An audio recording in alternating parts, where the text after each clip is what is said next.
ఈ ఏడాది నైరుతి రుతుపవనాలు త్వరగానే తీరాన్ని తాకనున్నాయి. బంగాళాఖాతంలో అనుకూల పరిస్థితుల కారణంగా ఈ నెల 27న కేరళలోకి ప్రవేశిస్తాయని ఐఎండీ ప్రకటించింది.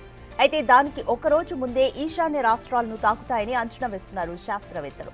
ఇవాళ మయన్మార్లోని అరకం తీరాన్ని తాకగా పరిస్థితులు అనుకూలిస్తే అక్కడి నుంచి బంగ్లాదేశ్, ఈశాన్య రాష్ట్రాల్లోకి వేగంగా ప్రవేశిస్తాయని ఓ లెక్క.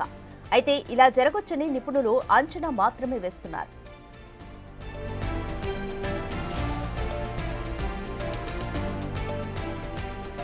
ఐఎండీ నుంచి అధికారిక ప్రకటన ఇంకా రాలేదు. ఇక దీని ప్రభావంతో దక్షిణాది రాష్ట్రాలపై పడనుంది.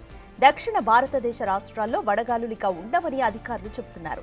కానీ ఢిల్లీ, రాజస్థాన్, పంజాబ్, హర్యానాలో మాత్రం వడగాలుల ప్రభావం ఉంటుంది. అక్కడ వడగాలులు వీస్తే రుతుపవనాలు మరింత చురుగ్గా కదులుతాయి. అరేబియాలో ఏర్పడిన ఉపరితల ఆవర్తనం అల్పపీడనంగా బలపడనుంది. దీని ప్రభావంతో రేపు రాయలసీమ, నెల్లూరు జిల్లాల్లో భారీ వర్షాలు కురుస్తాయని అంచనా వేస్తున్నారు అధికారులు.